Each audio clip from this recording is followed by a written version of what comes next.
Saudi আরবের মরুভূমি নিয়ে অনেক গল্প আছে। কেউ বলে সেখানে রাতে বালু নড়ে ওঠে, কেউ বলে গভীর মরুভূমিতে এমন কিছু জায়গা আছে যেখানে মানুষ গেলে আর আগের মতো ফিরে আসে না। আর যারা সেসব জায়গা থেকে ফিরে আসে তারা খুব কমই মুখ খুলে কথা বলে। আজ আমি যে ঘটনাটা বলবো সেটা কোনো বানানো গল্প না বলে অনেকেই দাবি করে। এটা নাকি ঘটেছিল সৌদি আরবের এক বিশাল মরুভূমিতে, যেখানে দিনের বেলা শুধু আগুনের মতো রোদ, আর রাত নামলে চারদিকে এমন নীরবতা নেমে আসে যেন পৃথিবীতে আর কেউ বেঁচে নেই। এই গল্পের মূল চরিত্রের নাম রাসেল। বাংলাদেশ থেকে সৌদি আরবে গিয়েছিল কাজ করতে। একটা ট্রান্সপোর্ট কোম্পানিতে ড্রাইভারের সহকারী ছিল সে। কখনো কখনো শহর থেকে দূরের মরুভূমি এলাকায় মালামাল পৌঁছে দিতে হতো। রাসেল সাহসী ছেলে ছিল। অন্ধকার, নির্জন রাস্তা, দীর্ঘ ভ্রমণ এসব ওর কাছে নতুন কিছু ছিল না। কিন্তু সে নিজেও জানত না একদিন এমন এক জায়গায় যেতে হবে যেখান থেকে ফিরে এসেও সে পুরোপুরি আর স্বাভাবিক থাকতে পারবে না। ঘটনাটা জুলাই মাসের। সৌদির তাপমাত্রা তখন প্রায় ৫০ ডিগ্রি ছুঁই। সেদিন রাসেল আর তার বস হামেদ আল হারবি একসঙ্গে একটা পিকআপে করে মরুভূমির ভেতরের দিকে যাচ্ছিল। গন্তব্য ছিল এক পুরনো তেল অনুসন্ধান ক্যাম্পের কাছে কিছু যন্ত্রপাতি পৌঁছে দেওয়া। রাসেল লক্ষ্য করল শহর থেকে যত দূরে যাচ্ছে রাস্তা তত ফাঁকা হয়ে যাচ্ছে। ধীরে ধীরে পাকা রাস্তা শেষ হয়ে গিয়ে শুরু হলো ধুলোময় ট্র্যাক। চারদিকে শুধু বালু, টিলা আর দূরে দূরে কালো পাথরের মতো উঁচু ঢিবি। পথে যেতে যেতে রাসেল দেখল হামেদ সাহেব অস্বাভাবিক রকম চুপচাপ। সাধারণত লোকটা অনেক কথা বলে, কিন্তু সেদিন সে বারবার শুধু ঘড়ি দেখছিল আর সূর্যের অবস্থান লক্ষ্য করছিল। রাসেল জিজ্ঞেস করল, স্যার, এত তাড়াহুড়ো করছেন কেন? হামেদ শুকনো গলায় বলল, মাগরিবের আগেই কাজ শেষ করে ফিরতে হবে। রাসেল হেসে বলল, রাতে থাকলে সমস্যা কি? হামেদ সঙ্গে সঙ্গে তার দিকে তাকাল। সেই চোখের দৃষ্টি রাসেল পরে কখনো ভুলতে পারেনি। সে খুব নিচু গলায় বলল, এই মরুভূমির কিছু এলাকা আছে যেখানে সূর্য ডোবার পর থাকা ভালো না। রাসেল ভেবেছিল লোকটা হয়তো কুসংস্কারাচ্ছন্ন, তাই আর কিছু বলেনি।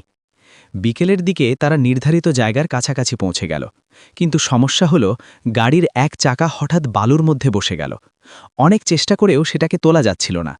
হামেদ বিরক্ত হয়ে বলল, আজকে খারাপ হলো। সূর্য তখন পশ্চিমে নেমে গেছে, আকাশ ধীরে ধীরে কমলা থেকে লাল হয়ে আসছে। মরুভূমির বাতাসও ঠান্ডা হতে শুরু করেছে। রাসেল আর হামেদ মিলে গাড়ি ঠেলতে লাগল, কিন্তু কিছুতেই কাজ হলো না। শেষে হামেদ সিদ্ধান্ত নিল কাছাকাছি পুরনো ক্যাম্পে রাতটা কাটাতে হবে, সকালে সাহায্য ডেকে গাড়ি টেনে বের করা যাবে। রাসেলের বুকের ভেতর হঠাৎ কেমন যেন অস্বস্তি শুরু হলো, কারণ চারপাশে কোনো মানুষ নেই, মোবাইল নেটওয়ার্কও নেই, আর দূরে বালুর ঢিবির ওপারে একটা কালো কিছু দেখা যাচ্ছিল। মনে হচ্ছিল একটা পুরনো তাঁবু। হামেদ সেই দিকেই তাকিয়ে বলল, ওখানে যাব। রাসেল জিজ্ঞেস করল, ওটা কি ক্যাম্প? হামেদ বলল, অনেক পুরনো, এখন আর কেউ থাকে না, তবু খোলা আকাশের নিচে থাকার চেয়ে ভালো। তারা যখন কালো তাঁবুর কাছে পৌঁছাল তখন মাগরিবের আলো পুরো মিলিয়ে গেছে। আকাশে ফ্যাকাশে চাঁদ উঠেছে। মরুভূমির রাতের বাতাস হাড়ে কাঁপুনি ধরানোর মতো ঠান্ডা। তাঁবুর চারপাশে ছেঁড়া দড়ি, মরিচা ধরা লোহার খুঁটি আর বালুর মধ্যে অর্ধেক ডুবে থাকা কিছু কাঠের বাক্স পড়েছিল। মনে হচ্ছিল বহু বছর আগে এখানে কেউ ছিল, তারপর হঠাৎ সব ফেলে পালিয়ে গেছে। হামেদ তাঁবুর ভেতর টর্চ মেরে দেখল। ভেতরে ধুলোমাখা কার্পেট, একটা ভাঙা লণ্ঠন আর কোণায় একটা পুরনো পানির পাত্র। রাসেল বলল, এখানে কেউ আসে না? হামেদ উত্তর দিল না। সে শুধু চারদিকে তাকিয়ে ধীরে ধীরে বলল, যদি কোনো শব্দ শোনো, বাইরে বেরোবে না। রাসেল হেসে বলল, কীরকম শব্দ? হামেদ বলল, ডাকের মতো, কারোর কান্নার মতো, অথবা তোমার নিজের নাম ধরে। এই কথাটা বলেই সে চুপ করে গেল। রাসেলের তখনও বিষয়টা পুরো সিরিয়াস লাগছিল না। তারা শুকনো খাবার খেল, কিছু পানি খেল, তারপর বসে রইল। বাইরে বাতাস বইছিল। বালু তাঁবুর গায়ে এসে খসখস শব্দ করছিল। রাত প্রায় 11:30টার দিকে রাসেলের ঘুম পাচ্ছিল। ঠিক তখনই সে শুনল দূরে কোথাও থেকে একটা মেয়েলি কণ্ঠ ভেসে আসছে, খুব আস্তে, খুব করুণ সুরে। প্রথমে বুঝতে পারা গেল না সেটা গান, কান্না না ডাক। রাসেল চমকে উঠে বলল, স্যার, শুনলেন? হামেদ সঙ্গে সঙ্গে সোজা হয়ে বসল। তার মুখের রং ফ্যাকাশে হয়ে গেছে। সে ফিসফিস করে বলল, শোনো না, মাথা নিচু করে বসে থাকো। কিন্তু কণ্ঠটা ধীরে ধীরে পরিষ্কার হতে লাগল। রাসেল এবার স্পষ্ট শুনল কেউ যেন আরবিতে কিছু বলছে। তারপর হঠাৎ বাংলায় একটা শব্দ শোনা গেল, রাসেল। রাসেলের বুকের রক্ত যেন জমে গেল। সে হামেদের দিকে তাকিয়ে বলল, আমার নাম ধরে ডাকল। হামেদ এবার তার হাত শক্ত করে চেপে ধরল। বাইরে তাকাবে না। কিন্তু মানুষ যত নিষেধ শোনে কৌতূহল তত বাড়ে। রাসেল আলতো করে তাঁবুর পর্দার ফাঁক দিয়ে বাইরে তাকাল। আর তারপরই সে জীবনে প্রথম এমন কিছু দেখল যা ভাষায় পুরো বলা কঠিন। দূরে চাঁদের আলোয় বালুর ওপর একটা কালো অবয়ব দাঁড়িয়ে আছে। মাথা থেকে পা পর্যন্ত কালো কাপড়ে ঢাকা, কিন্তু তার পা মাটিতে ছিল না। মনে হচ্ছিল সে বালুর 1 ইঞ্চি ওপরে ভাসছে, আর তার চারপাশে বালু নিজে নিজেই ঘুরছে। রাসেল ভয়ে পিছিয়ে এলো। তার মুখ শুকিয়ে গেছে। সে বলল, ওটা কি? হামেদ খুব নিচু গলায় বলল, যদি একবার তোমাকে ডাকে, উত্তর দেবে না। বাইরে থেকে এবার স্পষ্ট শব্দ এলো, রাসেল, বের হয়ে আয়। এটা কোনো মানুষের স্বাভাবিক গলা ছিল না। মনে হচ্ছিল একসঙ্গে অনেকগুলো গলা মিশে কথা বলছে। একবার মেয়ের কণ্ঠ, একবার বৃদ্ধের, একবার শিশুর। রাসেলের মনে হলো তার শরীর অবশ হয়ে যাচ্ছে। সে জানত এটা অসম্ভব, কিন্তু তবুও তার ভেতর থেকে একটা প্রবল টান উঠছিল বাইরে যাওয়ার জন্য। হামেদ যেন সব বুঝতে পারছিল। সে তাড়াতাড়ি কোরআনের কিছু আয়াত পড়তে শুরু করল। বাইরের কণ্ঠ আচমকা বদলে গেল। এবার সেটা কাঁদতে লাগল। তারপর খুব মিষ্টি গলায় বলল, আমি পথ হারিয়ে ফেলেছি, আমাকে একটু পানি দাও। রাসেলের মায়া হলো। সে বলল, স্যার, যদি সত্যি কেউ বিপদে থাকে। হামেদ প্রায় চিৎকার করে উঠল, এখানে রাতের বেলা কেউ পথ হারায় না, যা আসে তা মানুষ না।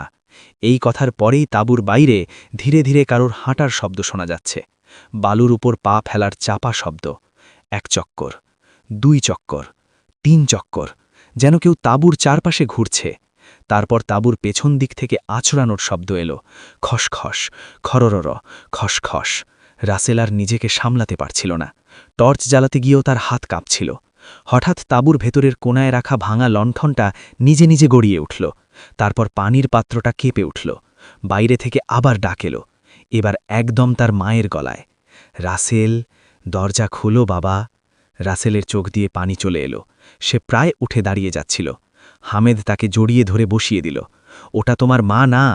ঠিক তখনই তাঁবুর ওপর থেকে বিকট একটা চাপ পড়ল, যেন কেউ উপরে উঠে বসেছে। তারপর ধীরে ধীরে তাঁবুর কাপড় নিচের দিকে ঝুলে এলো, আর দেখা গেল বাইরের জিনিসটা তার মুখ তাঁবুর কাপড়ের সঙ্গে চেপে ধরেছে। সেই মুখে চোখ নেই, শুধু দুটো গভীর ফাঁকা গর্ত, আর মুখের জায়গায় এক অস্বাভাবিক দীর্ঘ হাসি। রাসেল ভয়ে চিৎকার করে উঠল। তখন হামেদ কাঁপা গলায় বলল, আমি জানতাম ওরা আবার এখানে আছে। রাসেল হাঁপিয়ে হাঁপিয়ে জিজ্ঞেস করল, ওরা কারা? হামেদ বলল, অনেক বছর আগে এখানে একদল লোক ক্যাম্প করেছিল। রাতে নাকি তারা বালুর নিচে চাপা একটা পুরনো কূপ খুঁজে পায়। লোকজন বলে সেই কূপ বন্ধ করা ছিল, কারণ ওটা অভিশপ্ত। কিন্তু তারা সেটা খুলে ফেলে। তারপর এক রাতের মধ্যে পুরো ক্যাম্প উধাও হয়ে যায়। শুধু এই কালো তাঁবুটা পড়ে থাকে। রাসেলের গা কাঁটা দিয়ে উঠল। সে বলল, তাহলে আমরা এখন? হামেদ বলল, ওদের জায়গায় বসে আছি। ঠিক তখনই বালুর নিচ থেকে অদ্ভুত শব্দ এলো। মনে হলো তাঁবুর তলার মাটি নড়ছে। রাসেল টর্চ মেরে নিজে তাকাতেই দেখল বালুর ভেতর থেকে আঙুলের মতো কিছু একটা বের হচ্ছে। একটা না, অনেকগুলো, শুকনো, কালচে, মানুষের হাতের মতো। ওগুলো ধীরে ধীরে তাঁবুর ভেতরে ঢোকার চেষ্টা করছে। রাসেল আর হামেদ দুজনেই লাফ দিয়ে উঠে দাঁড়াল। হামেদ চিৎকার করে বলল, দৌড়াও, এখনই। তারা তাঁবু সরিয়ে বের হয়েই দেখল চারদিকের মরুভূমি কুয়াশার মতো ধুলোই ঢেকে গেছে। চাঁদের আলো মলিন। দূরে দূরে কয়েকটা কালো অবয়ব দাঁড়িয়ে আছে। আর মাঝখানে একটা পুরনো কূপের মুখ দেখা যাচ্ছে, যেটা আগেই সেখানে ছিল না। কূপের ভেতর থেকে ঠান্ডা বাতাস বের হচ্ছে, আর গভীর অন্ধকারের ভেতর থেকে ভেসে আসছে অনেকগুলো কণ্ঠ। নেমে আয়। রাসেলের মনে হচ্ছিল তার পা নিজের ইচ্ছায় কূপের দিকে এগিয়ে যাচ্ছে। হামেদ তাকে টেনে ধরে আয়াত পড়তে পড়তে গাড়ির দিকে নিয়ে যেতে লাগল। তারা দৌড়াচ্ছে, পেছন থেকে পায়ের শব্দ আসছে, বালুর ওপর দিয়ে, বাতাসের মধ্যে দিয়ে, যেন কেউ ছুটে আসছে। রাসেল একবার পেছনে তাকিয়ে দেখল সেই কালো অবয়বগুলো এখন আর দূরে নয়, একেবারে কাছাকাছি। তাদের মুখ দেখা যায় না, কিন্তু সবার মাথা কাত হয়ে আছে, যেন ওরা মানুষ দেখতে শিখছে। কোনো মতে গাড়ির কাছে পৌঁছে তারা উঠেই ইঞ্জিন চালু করল। অদ্ভুতভাবে এতক্ষণ নষ্ট হয়ে থাকা গাড়ি একবারই স্টার্ট নেয়। হামেদ গাড়ি ঘুরিয়ে পাগলের মতো চালাতে লাগল। পেছনে ধুলোর ঝড় উঠল। রাসেল জানালা দিয়ে তাকিয়ে দেখল সেই কালো তাঁবু, কূপ আর সেই অবয়বগুলো ধীরে ধীরে দূরে সরে যাচ্ছে।